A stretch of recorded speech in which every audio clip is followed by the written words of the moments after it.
so that God could come in the way that you not desire him to come in, but the way that he desires to come in. Come on, somebody. Come on, come on, come on, come on, come on. Come on, open your mouth and give God glory. Open your mouth and give God praise. Hallelujah. This really, really, truly might be your last day. Hallelujah. Can you praise him a little different than you did last Sunday? Hallelujah. Glory to God. Glory to God. Can I just get everybody to just wave your hand? Hallelujah. I remember my lady else's name would say if she couldn't say a word, she would just wave her hand. Hallelujah. Glory to God. Hallelujah. Hallelujah. Hallelujah. I'm trying to move out of the way of being your little girl and being who God called me to be. Hallelujah. I'm waiting for my vision to change so I know I'm not getting a report card grade, but that I can bring forth the word of God for what God has for you. Hallelujah. Hallelujah. She had heard about Jesus, so she came up behind him through the crowd and touched his robe. For she thought to herself, if I can just touch his robe, I will be healed. Immediately, the bleeding stopped, and she could feel in her body that she had been healed of her terrible condition.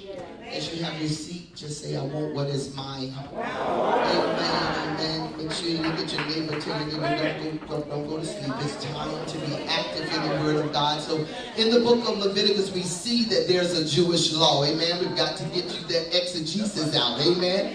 There's a Jewish law that has been in place about how you should function if you're on your menstrual or if they had a blood condition. Am I right about it? So it's clear that the person that is unclean, they should not be functioning in society. Amen. It is clear that everything that they sit on or that they lie on is unclean until after the washing of the water for how many days? 7 days. But we see in the book of Mark, and you've heard this story about the woman with the issue of blood. I come to bring to you a new word, a fresh word with this story. Is that all right? So we see in the book of Mark where he gives an account of a woman with a blood issue for 12 years, but she chose to break tradition to get what she needed. Did you hear what I said? She chose to break tradition to get what she needed. Somebody shout, I want what is mine. Somebody shout, there's freedom in the house today. We have gone through 7 months and 5 days in a new year, and some of us are still waiting for miracles to happen, and some of us are still waiting for a change to come, and some of us are still waiting, and we have no clue of what we are waiting for. Am I right about it? But we are still waiting. Amen.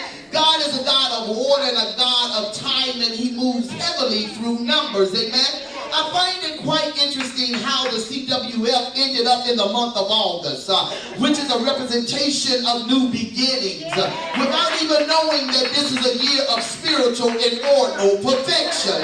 Somebody ought to say, but God. But because this year is what God has called the year of spiritual ordinal perfection, God is ready for his people to get in a place and posture themselves in a position that looks like freedom. You want to tell your neighbor you ought not to look dead if you say you love the Lord.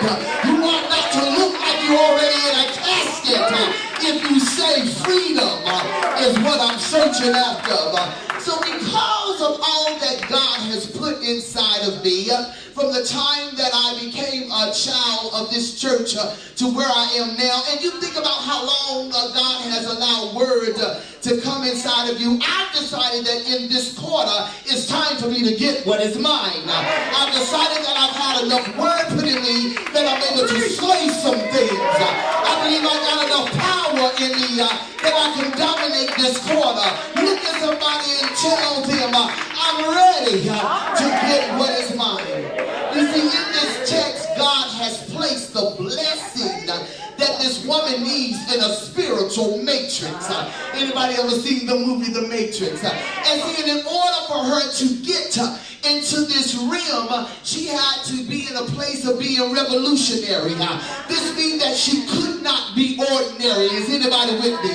She had to go for what it is that she needed.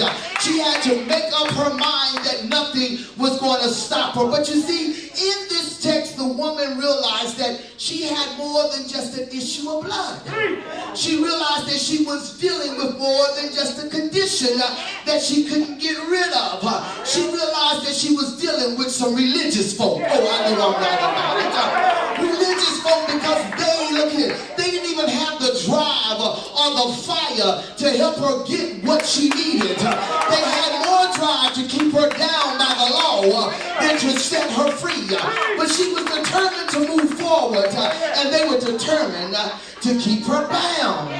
I know I'm right about it. I believe that this woman realized that these people were trying to reduce her, to control her. Have y'all felt like that? Even sometimes in the church, people are trying to reduce you, to control you. But you got to understand it's because they are afraid of what you might become. Oh, I know I'm right about it. It's because they've looked and seen that you might be who all God's called you to be. I know we say we want everybody to do what God has called them to do, but sometimes we want them to do it like we want them to do it. Oh, I know I'm right about it.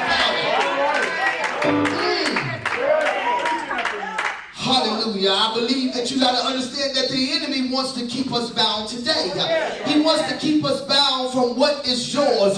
He wants to turn up the heat for you in this corner, see, because he don't want you to possess. He doesn't want you to obtain. He doesn't want you to defeat the kings and the giants that are in your way in order to obtain. Anybody mad at the enemy?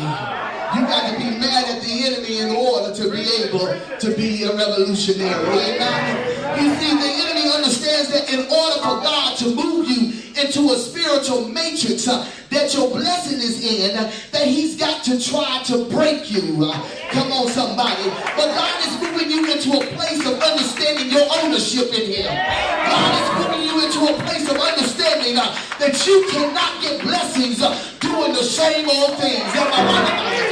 Your praise in the next quarter got to look different than January, February, and March. Your worship in the next quarter got to look different than April, May, and June. Your seed in the next quarter got to look different than what you've been sowing. God's moving you to a place of moving out of your traditional thinking. Oh, I know I'm right about it. Hallelujah. He's moving you out of being concerned about what people think and how people think you ought to praise and how people think you ought to worship and how people think you ought to pray and how people think you ought to do what you say you are called to do. He's moving you out in this quarter from seeking your possessions to taking them. Look at somebody and say, I'm going to take what's mine. I want what's mine. I have understanding of ownership. Look at somebody and tell them I got to have it. I really got to have it. I don't need this through lip action. Deep down in my belly, I really got to have it. You don't know what I need. I don't know what you need. But I really gotta have it. Look at somebody and tell them I gotta have it, I gotta have it. Matter of fact, shake somebody's hands and tell them I gotta have it. Shake them real good. You don't understand why in a minute. I gotta have it. I gotta have it. You got to understand whatever it is, I gotta have it. If it's a new heart, I gotta have it. If it's new sight, I gotta have it. If it's new hearing, I gotta have it.